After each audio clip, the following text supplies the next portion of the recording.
고린도후서 12장 1절에서부터 10절 말씀입니다. 다 같이 함께 읽습니다. 무익하나마 내가 부득불 자랑하노니 주의 환상과 계시를 말하리라. 내가 그리스도 안에 있는 한 사람을 아노니 그는 14년 전에 셋째 하늘에 이끌려 간 자라. 그가 몸 안에 있었는지 몸 밖에 있었는지 나는 모르거니와 하나님은 아시느니라. 내가 이런 사람을 아노니 그가 몸 안에 있었는지 몸 밖에 있었는지 나는 모르거니와 하나님은 아시느니라. 그가 낙원으로 이끌려가서 사람이 가히 이르지 못할 말이로다. 내가 이런 사람을 위하여 자랑하겠으나 나를 위하여는 약한 것들 외에 자랑하지 아니하리라. 어리석은 자가 되지 아니할 것은 내가 참말을 함이라. 그러나 누가 나를 보는 바와 내게 듣는 바에 지나치게 생각할까 두려워하여 그만두노라. 여러 계시를 받은 것이 지극히 크므로 너무 자만하지 않게 하시려고 내 육체에 가시 곧 사탄의 사자를 주셨으니 이는 나를 쳐서 너무 자만하지 않게 하려 하심이라. 이것이 내게서 떠나가게 하기 위하여 내가 3번 주께 간구하였더니 나에게 이르시기를 내 은혜가 내게 족하도다. 이는 내 능력이 약한 데서 온전하여짐이라 하신지라. 그러므로 도리어 크게 기뻐함으로 나의 여러 약한 것들에 대하여 자랑하리니 이는 그리스도의 능력이 내게 머물게 하려 함이라. 그러므로 내가 그리스도를 위하여 약한 것들과 능욕과 궁핍과 박해와 곤고를 기뻐하노니 이는 내가 약한 그때에 강함이라. 아멘. 오늘 말씀 제목이 가시의 이유라고 제가 붙였습니다. 오늘 본문 이 말씀은 사도 바울이 자신의 가시에 대한 이야기를 하고 있어요. 자신의 가시에 대해서. 물론 이제 성경을 보게 되고 또 신학적으로도 우리가 따지게 된다면 과연 바울이 가지고 있었던 이 가시, 말 그대로 가시라고 해석되기도 하고 어떤 이런 고통의 상징으로 표현이 되는 거죠. 가시라는 것 자체가 말 그대로 번역하자면 그대로 가시는 맞습니다. 뾰족한 것, 그리고 말뚝과 같이 박히는 것, 이런 것을 이야기하는데 이 가시라는 것은 참 유명한 성경의 메시지죠. 바울에게 있어서 가시라는 것 우리가 너무나 잘 알고 있잖아요. 그래서 이 가시에 대해서는 여러 가지로 많이들 해석을 합니다. 그게 사탄의 방해라고도 하고 아니면은 실질적인 병이었다고도 하고 아니면은 어떤 또 다른 고난이었을 것이다, 고통이었을 것이다, 아니면은 이 바울이 했던 그 전도 사역의 고난을 표현한 것이다 라고도 여러 가지로 해석을 하는데 가장 중요한 것은 바울이 가지고 있었던 가시 중에서 바울이 이것을 내게서 제해 주십시오 라고 말할 수 있다는 것은, 그래도 더 많이 힘을 받는 것은 그것이 어떤 병이 아니었겠는가라고 생각을 하는 거죠. 분명히 가지고 있었던 이제 바울의 약한 부분, 연약한 부분이 있었다라는 것을 이제 정설적으로, 통설적으로는 이야기를 합니다. 저도 그렇게 생각을 하고요. 실질적으로 바울이 육체의 가시가 있었다. 왜냐하면 지금 바울이 본인도 뭐라고 표현을 해요? 육체의 가시라고 표현하잖아요. 영적 가시라고 표현을 한다면 여러 가지로 생각해 볼 수 있겠지만 육체의 가시라 표현을 하기 때문에 저도 이 말씀을 통하여서 바울이 신체적으로 가지고 있었던 가시가 있었구나 라는 것을 우리가 알 수 있겠죠. 물론 바울이 결혼도 안 했고 처자식이 없었기 때문에 그쪽 가시는 아닐 겁니다. 그러니까 바울 자신의 육체에 어떠한 가시가 있었다는 거예요. 우리가 말씀대로 보자면 여러 가지로 사람들이 해석을 할 때에 바울과 함께 동행했던 누가가 의사였잖아요. 그래서 이 의사 누가가 바울과 함께 동행했다라고 이야기하시는 분들도 꽤 많죠. 그래서 실질적으로 의사분들 중에 기독교인들은 굉장히 누가를 좋아하는 경향이 있어요. 바울을 이제 투옥 생활할 때도 그 다음에 아팠을 때도 항상 그 누가가 동행했다는 것은 누가가 바울을 치료해 줬겠죠, 당연히. 누가가. 그래서 그 누가가 사도행전을 썼잖아요. 그러면서 이 바울의 행적에 대해서 상세하게 기록을 해놓았죠. 또한 사도들 행적에 대해서도 기록을 했지만, 그래서 이 성경을 통해서 이 바울이라는 사람이 그러면은 가시를 가지고 있었는데 의사가 동행하면서도 그 가시가 뭐하지 않았다? 해소되지 않았다. 그래서 이 바울이 성경 내용대로라면 하나님께 3번이나 간구하였는데 하나님께서 그 가시에 대해서 해결해 주지 않으셨다. 이 큰 틀을 가지고 우리가 말씀을 보는 거죠. 근데 이제 저는 개인적으로 이 바울의 가시가 안질이었다는 것에, 눈과 관련된 이 병이었을 거라는 것에 저는 크게 공감을 합니다. 실질적으로 나중에 가서 이제 바울에게 물어봐야겠지만 여러 가지 이유들이 있어요. 가장 근본은 출발점이 어디였어요? 다메섹 사건이었잖아요. 그 다메섹 사건에서 바울이 처음에 부활한 예수 그리스도를 만나고 그 만난 예수 그리스도로 말미암아 그리스도인으로 변화될 때에, 그때 바울이 무엇을 만나요? 빛을 만나죠. 그 빛에 눈이 실명되잖아요, 바울이. 그리고 나서 나중에 아나니아를 통해서 치유를 받지만, 여러분 항상 저도 이제 사역을 해보고 어떤 은사적인 측면들을 경험도 해보지만, 치유라는 것에는 완전히 말끔하게 치유되는 경우도 있지만 후유증이 남는 경우들도 있습니다. 근데 아마 저는 그런 측면에서의 바울이 눈에 관련된 부분이 아니었을까 생각을 해요. 그래서 바울은 편지를 대필시키기도 했다는 기록이 있고요, 성경에. 또한 갈라디아서 6장 같은 경우를 보면은 자신이 친필로 크게 써서 너희에게 보낸다는 걸 피력하기도 하죠. 자랑하기도 해요, 바울이. 또한 갈라디아 4장에 보면은 너희들이 나에게 진짜 고마웠다면 너희 눈이라도 주었을 것이란 이야기도 하죠. 그러니까 그 정도로 바울이 눈과 관련되어진 이야기들을 참 많이 했어요. 자신의 눈과 관련되어진.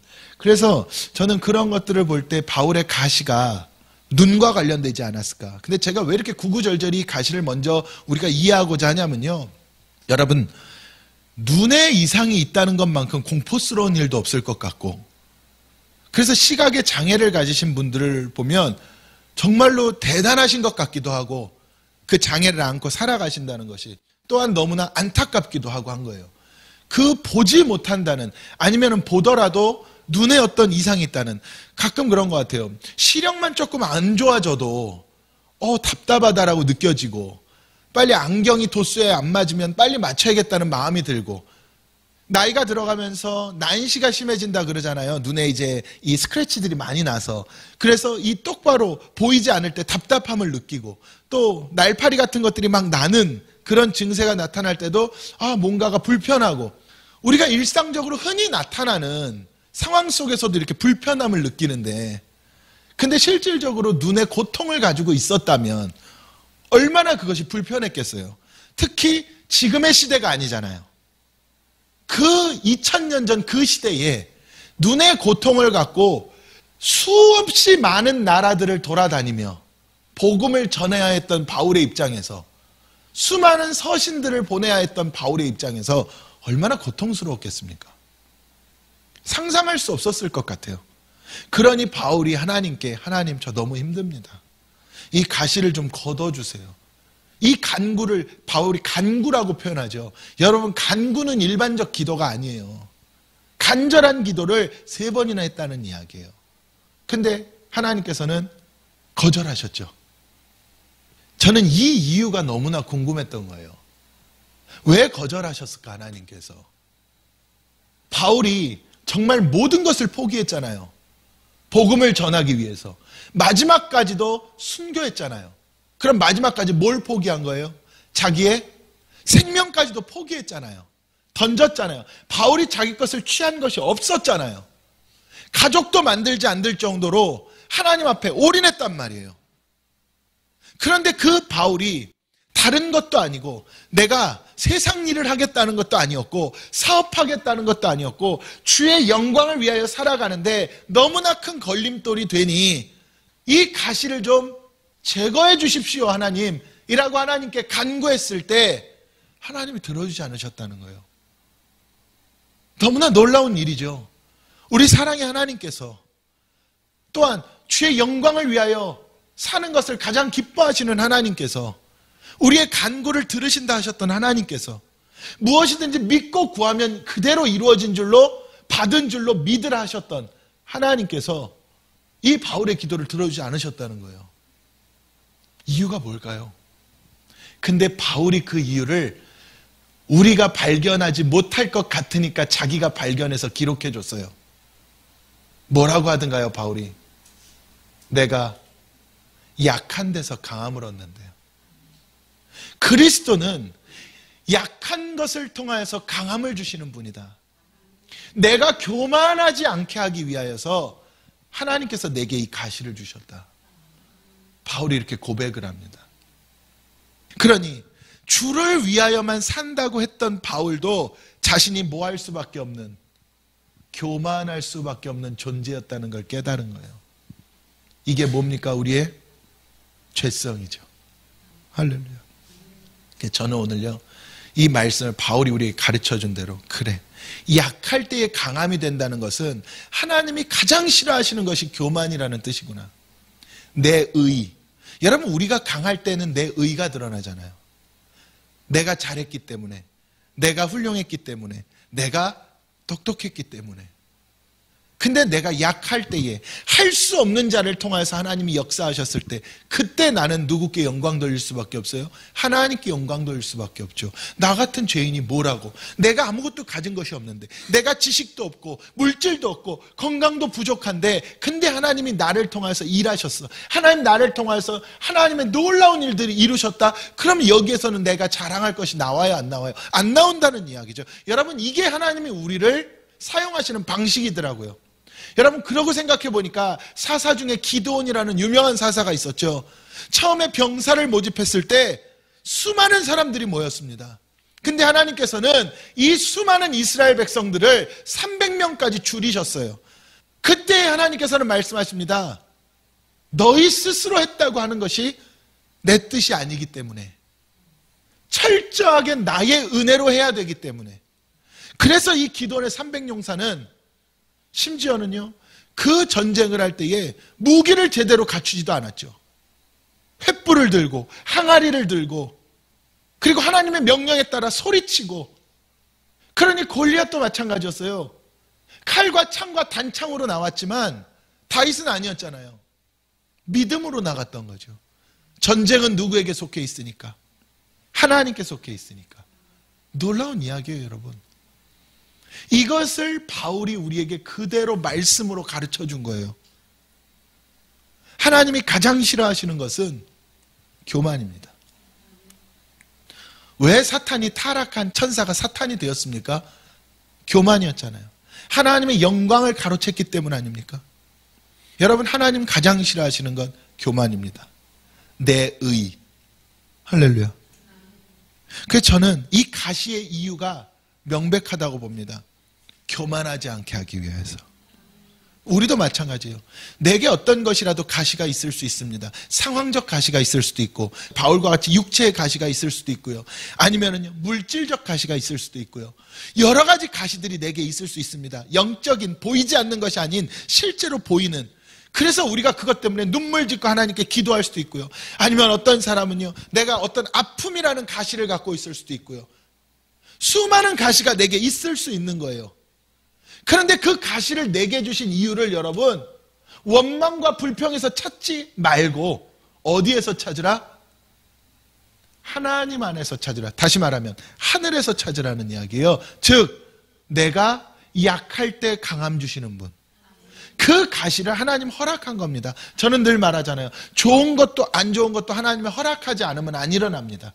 내게 그 가시가 하나님 보시기에 합당치 않으면 제거될 것이에요.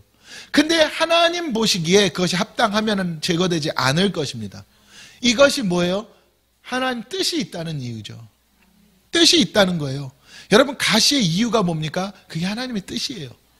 그래서 저는 이 가시의 이유를 더 좁혀서 바울의 메시지를 통해 찾았던 것이죠. 교만하지 않도록.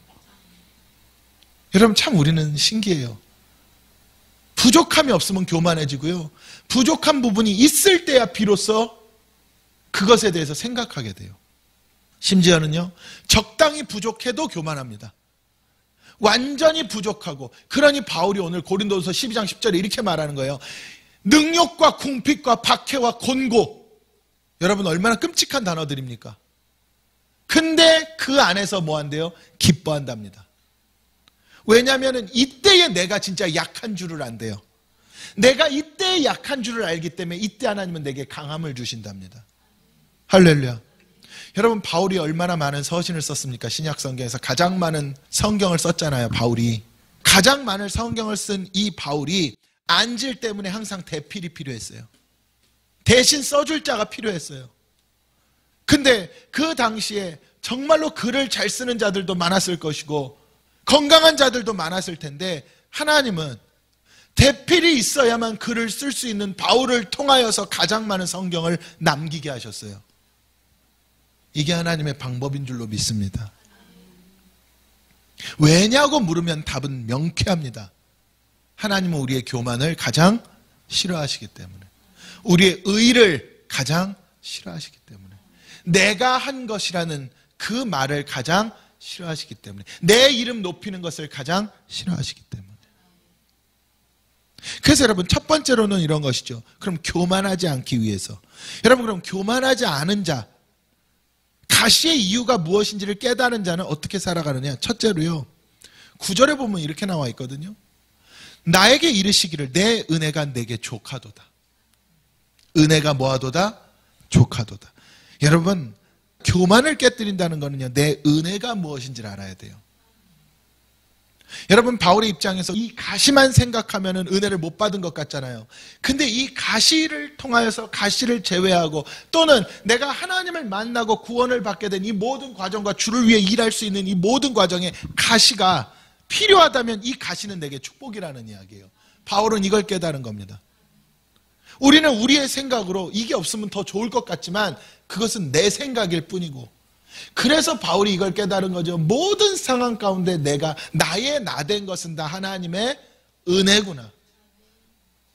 여러분, 은혜를 받는 것, 은혜가 무엇인지를 깨닫는 것, 이것이 교만을 깨뜨리는 가장 중요한 첫 번째 지름길입니다. 은혜를 아는 자만이 교만을 이기고요, 은혜를 아는 자만이 겸손할 수 있는 것이죠. 여러분, 우리가 세상에서도요, 은혜를 갚으란 말 많이 듣잖아요. 짐승도 은혜를 안다는 표현을 하잖아요, 우리가. 그래서 우리 옛 말에 뭐라 그러니까 머리 검은 짐승은 거두는 게 아니다라는 말부터, 그게 다 어디에서 나온 이야기예요? 은혜를 모르기 때문에 나온 이야기 아닙니까? 우리가 육으로도 그렇게 은혜를 중요하게 여기는데, 근데 여러분, 우리가 하나님께 받은 은혜는 어떤 은혜예요? 내 영혼이 은총 입어 모든 죄의 짐을 벗고 슬픔 많은 이 세상을 밟고 살아가지만 결국에는 천국으로 화하도다. 이 은혜를 받은 것 아닙니까? 그럼 우리는 더 이상 할 말이 없는 거죠. 더 이상 무엇을 구할 수조차 없는 거예요, 사실은요. 하나님께서 당신의 독생자를 우리에게 주시고 우리에게 난 너에게 다 줬다. 근데 우리는 끊임없이 이것도 필요해요, 저것도 필요해요 하잖아요. 근데 하나님이 이미 가장 중요한 거 우리에게 주셨거든요. 그리고 우리에게 요구하시죠. 내가 너희에게 영생이라는 가장 중요한 걸 주었으니 너희는 너희에게 주어진 생명을 내게 던지라. 근데 이것을 즐거워합니까, 안 합니까? 안 즐거워한다는 이야기죠. 이것은 곧 은혜가 무엇인지를 몰랐다는 이야기. 여러분, 내가 받은 은혜를 잊는 것은 절대로 여러분 하지 마십시오. 절대로요. 여러분, 하나님의 섭리 가운데서요, 은혜를 모르면은요, 그건 정말로 그것이 사탄의 일입니다. 은혜를 깨닫는. 그러니 우리는 하나님의 은혜를 깨닫고, 또 나를 정말로 내게 말씀 주는 종의 은혜를 깨닫고, 또 나에게 복음 준 자의 은혜를 깨닫고, 여러 가지를 이야기하는 거예요. 그러니까 나에게 복음 준 자의 은혜를 깨달으니까 내가 영적으로 천국이 뭔지 지옥이 뭔지를 깨닫게 해준 그 말씀을 내게 준 사람에게 은혜를 잊을 수가 없는 거죠, 사실은요. 어떻게 그 은혜를 잊겠습니까? 이게 뭐랑 똑같습니까? 자녀들은 누구의 은혜를 잊지 말라 그래요?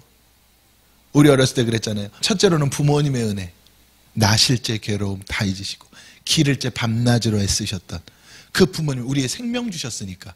그리고 또 지금은 없어졌어요. 근데 과거엔 무슨 은혜라 그랬습니까? 스승의 은혜. 왜? 내게 생명 주신 것이 부모님이라면 내가 이 세상을 살아가면 나에게 지식을 준 것이 스승이니까, 인격을 가르쳐주는 것이 스승이니까, 그 당시 이야기예요. 그래서 스승의 은혜라 그랬죠. 그래서 스승의 은혜를 뭐에 표현합니까? 하늘 같다고 표현했어요. 근데 이제 이 은혜가 무너진 시대로 가고 있죠. 부모님에게도, 스승에게는 진작에 무너졌고요, 스승도 제자에 대한 사랑이 이미 진작에 무너졌고요. 그런데 여러분, 무슨 은혜는 무너지면 안 돼요? 내 영혼의 은혜는 무너지면 안 됩니다. 내가 육의 생명 받은 은혜, 그래서 우리는 일생을 살아가면 두 가지 은혜는 절대 잊으면 안 돼요. 첫째로는 내 영혼의 구원이 무엇인지를 깨닫게 해주는 은혜. 그리고 둘째로는 내게 생명적, 그러니까 영적인 생명을 주는 은혜, 그리고 육의 생명을 주는 은혜. 이 두 가지는 잊으면 안 됩니다. 이 두 가지는 잊으면 절대 안 돼요. 이 두 가지를 잊으면 짐승되는 거예요. 근데 무슨 짐승? 지옥 갈 짐승. 오직 약물이만이 천국이잖아요. 할렐루야. 이거를 꼭 깨달아야 됩니다. 둘째로는요, 2절하고 4절에 보면 이런 메시지가 나와요. 바울이 고백합니다. 그냥 제가 설명으로 말씀드릴게요. 14년 전에 셋째 하늘에 갔었대요. 여기서 말하는 셋째 하늘은 천국을 상징하는 겁니다. 왜? 첫째 하늘 어디입니까? 우리가 보는 스카이. 둘째 하늘 어디예요? 우주. 셋째 하늘, 그 뒤를 이야기하는 거거든요. 그러니까 우리가 인간의 기술로, 인간의 의지로 어디까진 갈 수 있어요? 둘째 하늘까진 갈 수 있습니다. 그런데 인간의 능력으로 둘째 하늘 벗어나요, 못 벗어나요? 절대로 못 벗어납니다. 왜 그런지 아시죠? 하나님께서 둘째 하늘 안에다가 모든 어둠의 권세를 가둬놨기 때문에 못 넘어가는 거예요. 그래서 셋째 하늘이라는 것은 하나님께서 부르는 자들만이 가는 겁니다. 근데 바울이 거길 봤대요. 갔대. 그러면서 바울이 뭐라 그러냐면, 내가 이게 환상인지 아닌지는 정확히 모르겠다. 너무 생생한데, 왜냐하면 말씀에 천국을 갔다가 온다는 것이, 육체가 갔다 온다는 것이 불가능하니까. 그러니까 바울이 내 영혼만 갔다 온 건지, 아니면 환상 가운데 갔다 온 건지, 아니면 진짜로 내가 갔다 온 건지 나도 진짜 모르겠다. 근데 저 말이 맞아요. 많은 분들이 내가 가서 뭐 봤습니다, 뭐 봤습니다. 여러분, 바울이 지금 뭐라 그래요? 내가 그렇게 갔다 왔는데 말로 표현할 수 없는 것들을 들었대요. 그러면서 사람이 가히 이르지 못할 말이랍니다. 고린도서 12장 4절에. 이게 정상입니다. 진짜로 하나님의 독특한 은혜 가운데 천국을 보았다면, 그것을 이 땅에 와서 거기 가봤더니 누가 있고 누구는 없고, 어디 목사님이 있더라, 누가 있더라. 여러분, 속지 마십시오. 다 거짓말입니다. 만약에 정말로 천국을 갔다 왔다면 이 바울의 이 고백이 맞아요. 우리가 가진 이 땅에 죄악된 인간의 언어로 천국이 설명이 된다고요? 그건 천국 아닙니다. 사탄이 보여준 가짜 환상일 뿐이지. 그러니까 인간의 언어로 표현된다는 것 자체가 거짓이라는 이야기예요. 그러니까 여러분, 우리 인간이 담을 수 있는 언어, 인간이 볼 수 있는 것, 왜 금에 비유했겠어요, 하나님께서? 인간이 가지고 있는 것 중에 가장 좋은 것, 비교가 안 된다니까, 여러분. 이걸 꼭 우리가 알았으면 좋겠어요. 그래서 천국 가야 된다는 이야기예요. 우리가 지금까지 상상할 수 없었던, 우리가 그런 표현하죠. 무엇을 상상하던 그 이상이라고. 아니에요, 여러분. 이거는요, 아예 가늠조차 되지 않는 것이 천국인 거예요. 거기가 기쁨이라는 것은, 우리가 이 땅 가운데 느낀 그 기쁨들은 가늠조차 되지 않는 것이 천국인 거예요.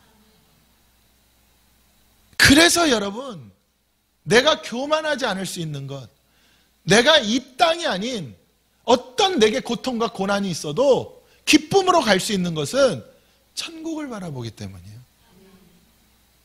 이 땅에 뿌리를 둔 것이 아닌 하늘에 뿌리를 둔 자이기 때문에 그런 거예요. 여러분, 천국을 바라보는 자는 교만할 수가 없어요. 천국은 무엇 가지고 못 갑니까? 죄 가지고 못 가잖아요. 오직 하나님의 사랑인 예수로 가는 것인데, 근데 하나님이 가장 싫어하시는 것이 교만인데 어찌 교만하겠습니까? 천국을 바라보는 자가. 그러니 천국을 바라보는 자는 날마다 내가 뭔 줄을 깨달아요? 죄인인 줄을 깨달을 수밖에 없는 거죠. 할렐루야. 세 번째로는요, 8절에 보면은 바울이 이 가시가 너무 힘들다 보니 이 가시가 내게서 떠나가게 하기 위해 내가 하나님께 기도했대. 여러분, 여기서 먼저 이야기할게요. 여러분, 교만은 기도하지 않는 게 교만입니다. 겸손은 기도하는 게 겸손이에요. 여러분, 기도가 뭡니까? 쉬지 말고 기도하라.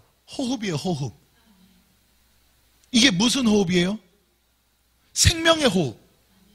여러분, 겸손한 자들은요, 생명 안에 살아가는 거예요. 여러분, 내가 살아있다는 거예요. 살아있어야 돼. 왜? 하나님은 누구의 하나님이니까? 산자의 하나님이시니까. 그게 내가 기도하지 않는다는 것은 내가 지금 죽어 있는데도 괜찮다는 이야기잖아요. 그러니까 하나님은 산자 하나님인데 난 죽었어. 그러니까 하나님이 내 하나님 아니어도 된다는 뜻이에요. 기도가 호흡인데, 기도가 생명인데, 그래서 쉬지 말고 기도하라는 것은 24시간 기도하라는 뜻이 아니라 기도를 쉬지 말란 이야기인데, 그러니 생명을 빼앗기지 말란 이야기잖아요. 아니 하나님 명령 아닙니까? 쉬지 말고 기도하라. 우리는 하나님 능력으로 살아야 된다고 고백해요, 안 해요? 교회마다 고백합니까, 안 합니까? 하나님 은혜가 있어야 됩니다. 하나님 도우셔야 됩니다. 하나님 능력 주셔야 됩니다. 어떤 일을 앞두고 어떤 사업을 앞두고도 하나님께서 함께 해주셔야 됩니다. 근데 예수님이 가르쳐 주셨거든요. 모든 하나님의 능력은 기도가 아니면 그런 유가 나갈 수가 없대요. 이거 예수님 하신 말씀이잖아요. 기도 외에는 이런 능력이 나갈 수가 없대. 근데 우리는 기도하지 않으면서 모든 온갖 하나님의 능력이 우리에게 오기를 바래. 어떤 사람들은 그래요. 목사님, 우리 귀신 쫓는 거 원하지 않아요. 귀신 쫓는 것보다 우리에게 돈 주는 게 더 어려운 일입니다. 이거 여러분 오해하지 말고 들으세요. 제가 안수 기도해서 귀신 쫓는 게 더 쉬워요. 제가 돈 달라고 하나님한테 기도했더니 안 주셔. 이게 진짜 이해되면은 중요한 이야기예요, 여러분. 근데 이것이 능력으로 된다는데 우린 근데 항상 구하잖아요. 이거 해결해달라고 그러고 저거 해결해달라고 그러고. 여러분 왜 귀신 쫓는 게 더 쉽다는 의미인지 아세요? 그것은 복음을 위한 일이니까. 왜 귀신 쫓? 어둠이 붙잡고 있는 그 어둠을 떠나보내야 말씀이 들어가니까. 근데 우리는 복음을 위해서가 아니잖아요. 말만 복음을 위해서지. 이거 달라 저거 달라 내 육체를 위해서 끊임없이. 하나님 안 주시죠? 왜 안 주시겠어요? 아버지의 뜻을 구해야 되는데. 기도는 그런 거예요. 그러니까 바울이 지금 하나님께 간구했잖아요. 무엇을 구한 거예요? 나 힘들어요 하나님 그랬어. 근데 하나님 응답이 뭐였어요? 내 은혜가 너에게 족하다. 근데 여기서 바울이 뭐라고 합니까? 아멘. 이게 기도예요. 아멘. 하나님의 응답은 여러분 내 뜻과는 다르잖아요. 이게 기도야. 아멘. 아멘. 아멘. 이게 기도라니까요, 여러분. 아멘이 없는 기도는요, 내 소원수리밖에 안 되는 거예요. 소원수리함. 할렐루야. 여러분 진짜 중요한 이야기입니다. 여러분 우리가 이거 꼭 기억했으면 좋겠어요. 기도에는 반드시 아멘이 있어야 돼. 그래서 여러분 내가 말씀에 불순종하고 하는 기도는 의미가 없다는 이야기예요.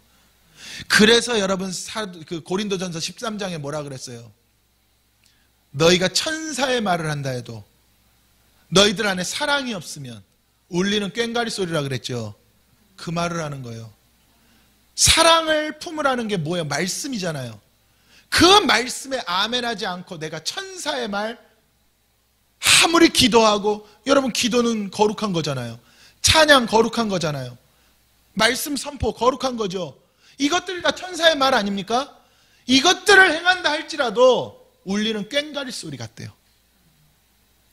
제 안에 사랑이 없으면요, 제가 목사님 진짜 네가 잘 되길 바래, 널 위해 기도하고 있어 해봤자 받아들일 때 뭐라는 거야, 시끄럽게. 제 안에 사랑 없이 하면 안다니까요, 여러분. 울리는 꽹과리 소리와 같다. 영은 안다고, 이거를. 육은 속을지 몰라도. 그러면은 영은 알기 때문에 역사가 안 된다니까요, 여기서. 근데 만약에 진짜 이 사랑의 메시지를 갖고 누구누구야 널 위해서 정말로 내가 눈물을 흘려 기도한다, 여기서 사랑이 나가면 그 사랑이 이 사람에게 중보가 되고 이 사랑이 그 사람을 돕는다니까요, 여러분. 그러니까 저는 그랬던 것 같아요. 바울이 자기가 이 고통을 눈에 가지고 있으니 아픈 사람들이 치유해달라고 기도해달라 그러면 얼마나 간절하게 기도해 줬을까요? 그 고통을 아니까. 할렐루야. 그래서 여러분 기도하지 않으면 교만한 거예요. 그런데 무엇으로 기도하라고? 아버지의 뜻으로 기도하라고. 숨 쉽시다 여러분. 숨. 기도하지 않으면 교만이에요. 마지막으로 10절에 바울이 이렇게 말하죠. 난 약할 때 기뻐한다. 약할 때 강함이니까. 약할 때 하나님 내게 강함 주시니까. 여러분 이게 믿음입니다. 그게 무슨 말이냐, 여러분. 최고의 교만은요, 내가 고난 중에 원망하는 겁니다. 제가 항상 말씀드리죠. 모든 것은 하나님 허락하에 이루어진 거. 우리가 입술로만 뭐라 그래? 낙엽 하나 떨어지는 것도 하나님의 은혜입니다. 많이 들어보셨죠? 머리카락 한 올 빠지는 것도 하나님의 은혜입니다. 근데 왜 내 상황은 하나님과 상관없이 생각을 해요? 여러분, 정말 교만은요, 내가 고난 가운데 원망하는 거예요. 그럼 겸손은요, 환난 중에 기뻐하고 고난 중에 즐거워하는, 그건 성경 말씀이죠. 그게 왜 그래요? 믿음이기 때문에 그래요. 할렐루야. 현재의 고난, 장차 다가올 미래의 영광과 비교할 수 없고, 그리고 고난은 인내는 연단은 소망을 이루게 한다 그랬어요. 여러분, 모든 것이 말씀을 통해 우리에게 증거되었던 겁니다. 그래서 기뻐하라. 내가 지금 고난 속에 들어왔느냐? 이때 기뻐하라. 야, 하나님 내게 강함 주시겠구나. 근데 여기서 우리가 원망하기 때문에 그 어둠이 떠나지를 않아요. 슬퍼하기 때문에 어둠을 내가 놔주질 않아. 그러니까 하나님이 역사하려고 해도 계속 역사가 안 돼. 하나님이 능력이 없어서 역사가 안 되는 것 아니에요. 내 안에 있는 성령이 역사를 해야 되는데 그 역사를 못해요. 여러분, 저는 여러분들 각자 개개인에게도 가시가 있으실 수도 있고, 아니면 그게 가시인 줄 모를 수도 있고, 아니면 아직 가시가 없을 수도 있습니다. 그러나 우리의 삶 속에 가시가 없는 자는 없습니다. 살아가면서 반드시 나를 뭐하게 만들기 위하여? 겸손하게 하기 위해서, 교만하지 않게 하기 위하여서 하나님은 반드시 내게 가시를 줍니다. 그게 무엇이건 간에. 근데 그 가시가 뭘까를 발견하려 하지 마시고, 여러분, 가시는 고통이잖아요. 고난이잖아요. 어떤 고난이건 고통이 내 앞에 다가올 때 이것이 나를 뭐하게 하려는 것인 줄을 깨달으라. 겸손하게 하려는 것인 줄을 깨달으라. 이것을 통해서 내가 죄인인 줄을 깨닫게 만드는 것인 줄을 깨달아라. 머리 똑똑하고 공부 많이 했던 사람이 사기를 당했다면 그것이 내가 다시 한번, 야, 진짜 나는 나 똑똑한 줄 알았는데 나 똑똑한 건 아니었구나를 깨닫게 만드는 하나님의 뜻인 줄을 알아라. 정말 마이너스의 손이었는데 갑자기 마이너스의 손이 됐다면, 아, 이게 하나님 나를 겸손하게 만들어 쓰려는 뜻인 줄을 알아라. 그래서 제가 그 말씀 드렸잖아요. 제가 첫 개척했던 해 사람들이 너무 몰려오니까 1년이면 1000명 될 줄 알았다니까요. 근데 지금 생각해도 아찔해요. 그렇게 됐으면 저는 아마 지금 이 모습의 목회를 못하고 있을 겁니다. 정말 하늘 바라보는 목회를 못하고 있었을 거예요. 얼마나 교만했겠어요. 근데 하나님께서 수없는 시간들 속에서 꺾고 부시고 깨뜨리고 그렇게 와 보니 지금에서야 정말, 근데 이것도 아직 부족한 것 같아요. 죄인임을 진짜로 깨닫는다면 나올 수 없는 모습들이 아직도 보이니까. 여러분, 쉽지 않습니다. 그래서 좁은 길이라 그랬고 아무도 찾지 않는 길이라 그랬어. 협착한 길이라 그랬어요, 여러분. 근데 그 길을 가야 됩니다. 그 길이 생명의 길이고 그 길이 진리의 길이니까 가야 되잖아요. 부자가 천국에 가는 것이 낙타가 바늘길을 통과하는 것보다 어렵다 했는데, 여러분, 우리 다 부자였어요. 물질적 부자를 말하는 것이 아니라 전부 온갖 탐심으로 살던 부자들이었잖아요. 그럼 우리도 천국 가려면 낙타가 바늘길을 통과한 것보다 어려울 텐데, 근데 갈 수 있는 방법은 명확하거든요. 죽어지고 깨뜨려지고 완전히 썩어져서 가루가 되면 들어갈 수 있어요. 그게 곧 무슨 이야기겠습니까? 너희는 가지 말란 뜻이 아니에요. 그래서 말씀 가운데 복음 가운데 깨뜨려지는 자가 가는 곳이 어디다? 천국이다. 할렐루야. 그것 때문에 하나님께서 당신의 사랑하는 백성들에게 끊임없이 환난은 인내는 연단을 소망을 품게 그 과정을 주시는 거예요.